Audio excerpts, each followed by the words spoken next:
Now, we were just finishing up on the Danny Thomas show. Yes. Do you remember any specific stories or? Yes. We did one, King of the Hill, which is something I'm proud of as anything else I did. With Danny Simon.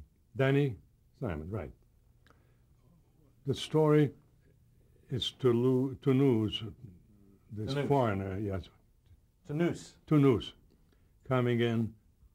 He can't take it any longer. He just found out that people were distributing burial places, and he wanted to be on top of the hill, king of the hill, but he couldn't make it. But he had to be second. So at one point, he comes into the home and begins to disturb it completely. He's telling the children that Columbus was from Lebanon. You know, it's totally wrong. He screws up lives, and the food he brings in, he make the whole room look like a Turkish whorehouse with carpets, and so it's funny. And Danny Thomas says, "I'm ashamed of you. You must have respect. Don't kid him. Don't make fun of this gentleman. He's from the old war. You have to give him respect." And so, of course, you know there's a switch coming. And then the maid comes in, and she has the golf bag, and it's full of rice because Toulouse is working on it. And then he rips into him. What the hell is the matter with you? Stop that, to get the hell out of that. And then he changes his mind again, and he likes him, and he says, "Let's not forget, it's not where you're buried, but what your life was like, what you did for the world." Look at Mozart, did a lot, and nobody even knows where he was buried. It's a mile, so it's all added up together. Interesting. Okay. Rough, very rough, but that's the idea. Yeah, no, I remember that one. That was a very Yes. funny show. So then in 1962, you wrote for I'm Dick and C's Fenster? Yes. John Astin and Marty Engel? Yeah, Lenny Stern. I think there was some very marvelous new material there. I thought there was a little problem there that it was too long. By the time it was cut, it was too many important things were cut. That's a technical point, but there were new, fresh, good ideas.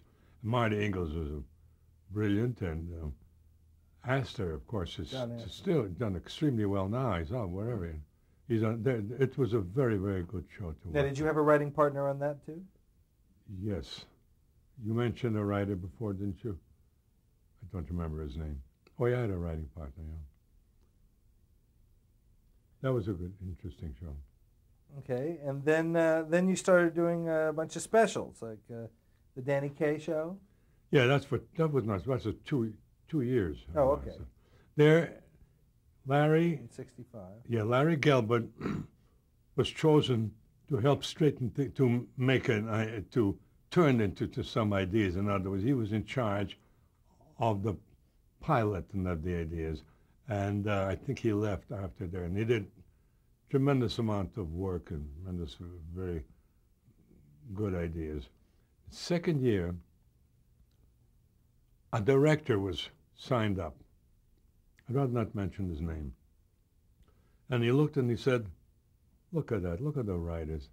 They gave me, it's the Sid Caesar writers," which there were, you know, me, Shelley Keller, I think Gary Belkin. So it's same crap, the same old business. It's finished, it's dead. What do you want Caesars for? So he fired us, including me and everybody, you know? And about 2 weeks later, Danny fired him because he was an idiot, you know? He had some good stuff, but that's how I ended up. And the producer told me, "You'll be unemployed for 5 minutes." I went to Universal for 2 years, and you know. So that was interesting. Well, now how did writing for Danny Kaye and that show differ from writing for Sid Caesar on his shows? Yes.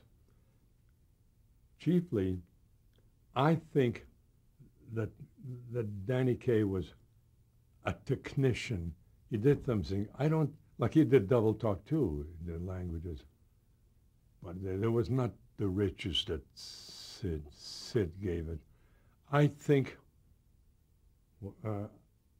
Danny Kaye didn't touch Sid Caesar in terms of talent. So that makes a difference immediately. For instance, I think we began to do domestic sketches.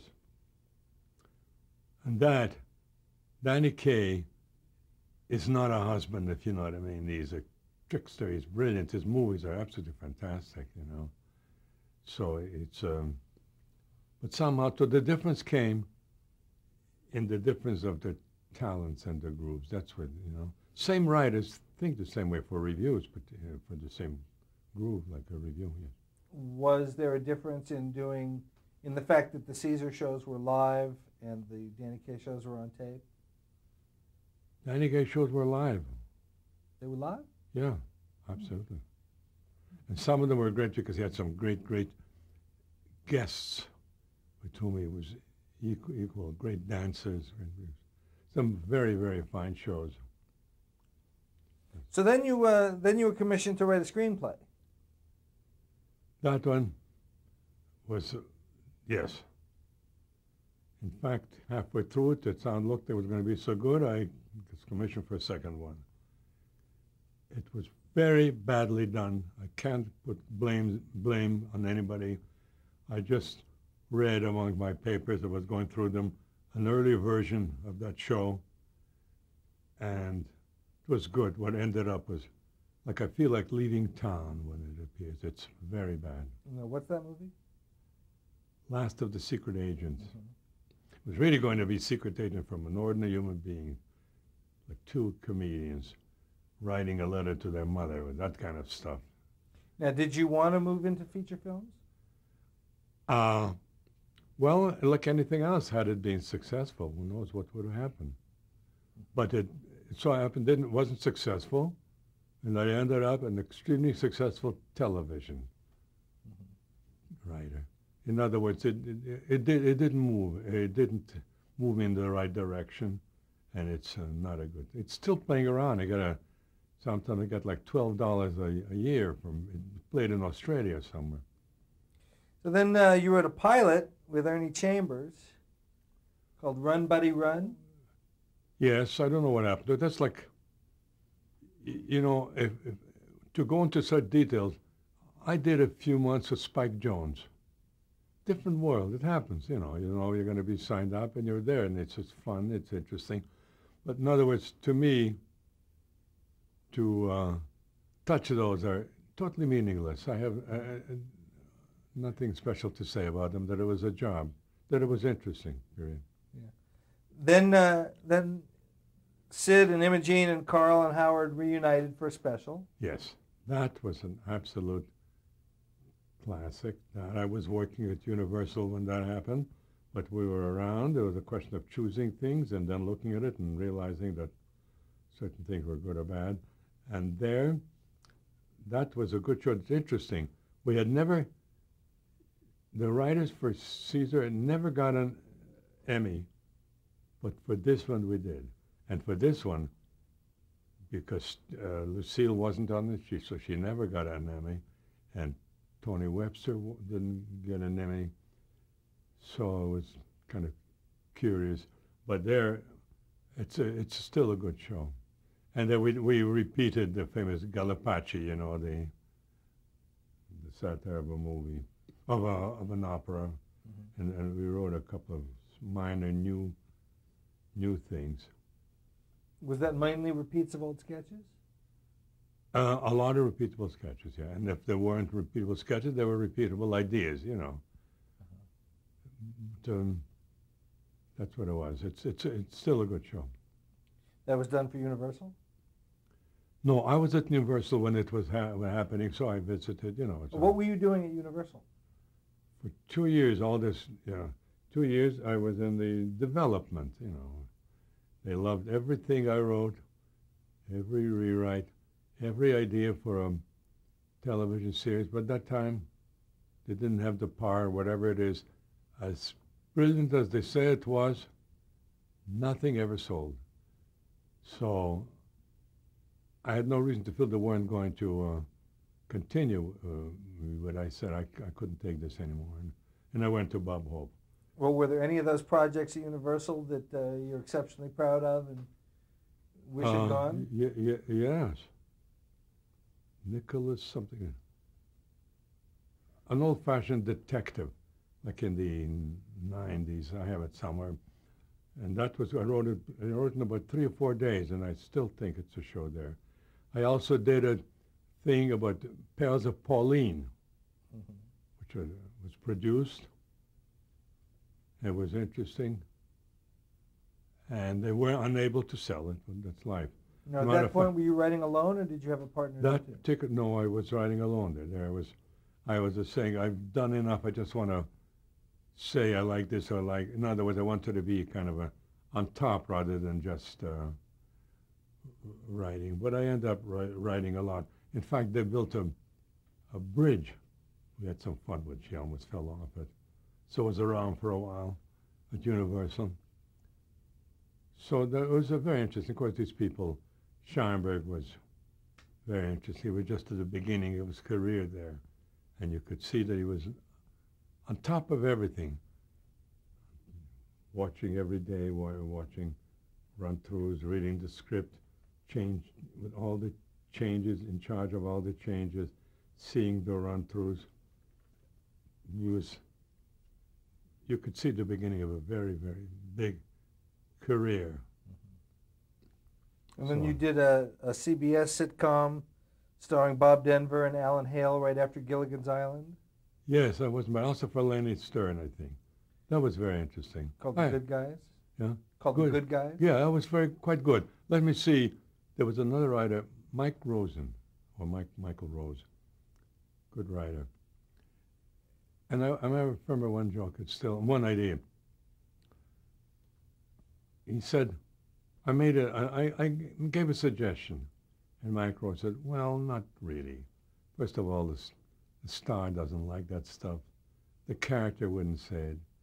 You're giving up too much of the plot. You're veering the plot in the wrong direction. And I said, Mike, a simple "you're full of shit" would have done it. He said, don't like this. You don't like it, forget it. Like in the Caesar, nobody explained why a joke by Larry Gelbart didn't work, or anybody, if it didn't. Just went on. This is theorizing. Just say full of shit. So then in '69, you started what was to become a full-time job for Bob Hope. 5 years. How did you first meet him? Okay, let me just go back to one line. Okay. I was looking at back that Sid Caesar brought me into the business. Bob Hope put my kids through college, and Norman Lear made my retirement possible. Now, let's go back to Bob Hope. Okay. Mike, I mentioned that the producer, that's shameful. I have to, Mort Lockman, please trim me a little bit because it's not nice. I wish you'd trim this thing so that when I say I can't remember it, cut around. You're doing fine. No, I do the same. I'd like to be cut. Cut those things. Mort Lockman called me and he said, I want you to write joke, write for Bob Hope. And I said, I can't write a joke to save myself. I'm not a joke writer. Don't worry about it. So it'll take 2 years. It'll take 5 years. So you'll learn. Don't worry. Meanwhile, you'll help with the sketches. So that's how, and I stayed. And I said maybe it took me a couple of years to learn to write a joke per joke. But I thought Bob Hope, I loved him very much. He was a very, very nice man. He was very, very good to work for. And a couple of stories about Bob Hope. Okay, one time, Bob Hope discovered there was a group of people waiting outside and couldn't get in for hours in the sun. He was very angry about it. He says, after the show, bring him in, I'll do a show just for him, just for them. So it happened. So, and when it was like in a huge tent, a covered place. Now, they said, I'm going to he's going to sing. So the pianist is gone. Says Mel Tolkin can play the piano. So I sat there and I couldn't see him a little bit where he was in the audience. And he starts singing a song, and I tried, and I can't play it. And I stick my head in and I say, could you play a song that I can play? Could you sing a song I can play? And the audience recognized the joke immediately, as if, who is this schmuck, this piano player at $150 a week and this icon? And he's telling him, and they recognized the joke that I was kidding. You know, so that was he was a nice guy. Another time he told me, Bob Hope did, he says that last night, the night before, he had seen a comedian making some jokes about some corporation, some businessman. He says it was funny. Very good. I wish I could do that, but I can't. I have to buy radios, so on. I need, like from senators and so on, I need to suck ass to them. He actually said that. And that to me is a picture of a man who realizes he didn't do everything a comedian should do, rip to pieces, whether he's a Republican or not, or where he's for. And I loved him for that admission. I was like the House liberal. All writers basically are liberal, you know, particularly politically. What were your duties as his writer? Were you eventually writing his jokes? Again, there were story conferences, and then Larry White and I sat down and wrote the jokes or the sketches. As always, story conference and stuff like that, yeah. Did you get to the point where you were hearing his voice and Oh yes, that's the first could you thing. do his voice in the room when you were talking? It's like, it's not quite imitating. To hear his voice is to know, would he say it, what it would sound like. It would sit a particular. You have to know what he would say, what he wouldn't say. You hear the voice, yeah. But Bob Hope especially has a very distinctive voice. Yes, yeah. But I find nothing of that. One time, the word came down. There's going to be a press conference, and the judge this people that we were to write for was again, that's a terrible thing, the vice president of the guy who was afterwards Agnew? Yes, Agnew. Write for Agnew. I said, I have no intention. I told my agent, said, I cannot write for him. I don't need that, Bob. Why should I don't have to. And my agent says, you don't have to. You write only for Hope. You don't have to.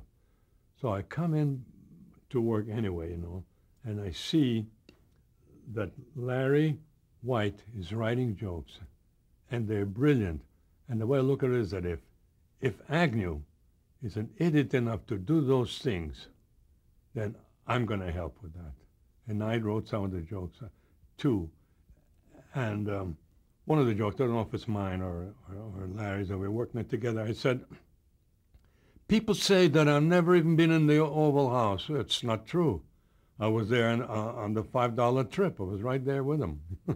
He saw it as a tourist and so on. Right. And he did it. I'm sure he got big laughs, and kidding oneself is, everything makes it right, you know. Sure. How were the guests on the special selected? Do you remember? Did you have anything to do with that? No, not really, no. It's probably agents. I got a feeling agents with Mort Lachman. Mm-hmm. You know. Now, did you travel with him? No, I didn't. That was a terrible thing. No. I was one of the later ones, really way back, although afterwards it was a whole new era. But I was quite late. I wanted to go, but would have been a privilege, but I didn't go. I really missed that, because those were tremendous trips. Mm-hmm. Yeah, that was fabulous, yeah. So why did you leave that after 5 years? I don't quite remember. I know I wasn't fired, anything of the sort. No, there was anything like that. I don't know, maybe thought I had enough, whatever. Is that followed? The All in the Family followed. Right. Well, that's the reason. So you had the opportunity for All in the Family. Yes. Okay. Well, I worked at it. Yeah. Okay. Yeah. Well, so now you have a new partner for All in the Family. Yes. Tell us about him. Larry Ryan. He goes way, way back, like early John Barrymore radio show, something like that. And he really, tremendous backing, knows the business, knows writing, and we did extremely well. As a matter of fact, we worked on the first scene, first half-hour show for about 3/4 of an hour, and then we just pitched in. And we did quite a number of years. He was very good, and in addition to everything else, he's one of the most brilliant one-line writers. I can't remember any of them, but he is very funny. How long had that show been on the air before you arrived? About 5. It's interesting that I can say I had a hand in the idea of your shows. I had a hand in the making it, not All in the Family. 6 years. It was all laid out there. The only difficulty, what only makes it not that easy, is that it's tough to start getting ideas after the 6th year. Sure. So that was extremely difficult. But there, Norman, everybody was helpful. Mm-hmm. What was it like to meet Norman there? Well, it was marvelous, like a privilege. Like he was like a god in show business. He knew it. He had it, you know. And at that time when All in the Family was on, there were about 5 or 6, I think, other shows of his. The Jeffersons and so on, the Beatrice Arthur show and so on. Yeah, but he was marvelous. He had to juggle all these shows, and he seemed to remember every story conference. First of all, it began usually with an idea given to him through Mort Lachman. And then we would have a story conference on the idea. He would say what's good, what's bad. He'd listen, and then he'd suddenly pick up the mic and just ad-lib for a half hour, dialogue and everything else, you know. But even then, it was permissible to change it after he was through, you know. So did Mort Lachman bring you over from Bob Hope to All in the Family? They must have had, yeah. Well, I know exactly what happened there. Not quite Bob. No. This was this. I decided that's a show I'd like to work for. So I wrote a letter to my agent, and he was to write the letter to Norman Lear. And he says, Mel Tolkin watches your show. He loves it. He told me some of the ideas, and I wrote out some ideas. And Norma read that letter, and I was in immediately. Yeah. It's interesting. One of the ideas was Archie Bunker learns that he has Jewish blood in him. And another one, or a kind of A and B, he discovered he has some black blood in him. I thought I was so proud to put it down. After a few months on the show, I asked Norman, what about the idea I suggested about Archie being Jewish or black? He said, I'd be used for $1 million. It's one of the most common ideas sent in from outside, you know. It's funny, and the lawyers say, don't do that, because you'll be sued by people. It was my idea, you know. So, now again, this is 1975 when you joined All in the Family, and you'd been watching the show all along? Oh, never possible. Absolutely. I thought, I thought was it. Not the nadir, whatever that word means. That's the top. Mm-hmm. Yeah. I still do, you know. What was the atmosphere like on that show? Was that a happy place to work?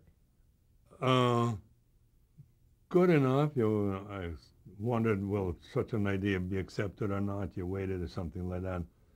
It was just hard work. That's, I think, what happened there. It can be explained by any other show. The problems, hoping that you'll do better, hoping that your show will do well or whatever, and all that stuff. You're hoping that your show will do one, will get the Emmy or whatever, and you know. Although we got a humanitas out of All in the Family. So, which is, by the way, just what explained what made Archie Bunker Archie Bunker. There were two sons, depression. Father couldn't give and put both through the college, and it decided that his brother would become the one to go to college, and then so on, you know. And his father was called him a dumbbell. He was called an idiot and was not sent to school. And that's another little thing like that, and that explains. And that's in the 7th or 8th year, whatever. Explains Archie Bunker. Were there any other story ideas you wanted to do that never made it on that show? That you can remember? I think I was trying to remember a little story, and I remember what kind of. And Al Cantor became the producer after a while, and Al Cantor showed it. I don't remember what the idea is. It may not make sense, but he showed it to Norman, and he said, "What fascist had that idea?" So I'll think of it. I'll try to think of the idea. So I came, next time there was a greeting, I said, "I'm your favorite fascist." And he laughed, and I said, "What I was trying to prove is that everybody has a chance to say his words, even though these are reactionary words, but then somebody can answer them. But you cannot, you are able to give ideas which are against our ideas, so we can answer them." That's, now you know what I mean. It was a story where Archie Bunker gets in trouble, and somebody shows him to be a no good mom, and get whatever reasons he thinks are right. So in other words, I was writing lines against the idea of the show. But he understood it, and then we did it, and it was a good show. So was Norman Lear involved in the day-to-day running of that show throughout its... As I said, only one in the day-to-day writing of 10 shows. I don't know how he did it. But he stayed with it throughout the run of the show? Well, in terms of rewrites, I'm sure he saw, and in terms of what finally happened, you know, he was there. We did the show twice live, and he was around, and there would be some question. Some lines aren't right in the first run filming in front of an audience, so there would be rewrites for the second one. Who were some of the directors on that show you remember working with? Terrible thing. I don't remember now. Okay. Now, since the show had been on for 6 years already, was the schedule kind of regular and unhurried, or was it just as panicky as... All in the Family? Yeah. Was never panicking. Nothing indicated shows panic. I mean, concern. No, it was a very smooth. So you weren't working until 4 o'clock in the morning and weekends and, you know... No, well, there's a rewrite sometimes. Like Thursday night, we read it in front of the something, in front of even the secretaries and so on. And then we may have to stay a few hours later. Yes. That's true of all shows, the occasional time. Also, when we do the second show in front of an audience, when we film it, if something really go bad, we may stay around till a few hours, the audience is gone, and we fix a couple of things. So it's never easy, but there's a difference between hard work and pressure and panic, which there wasn't any. They got to change tape.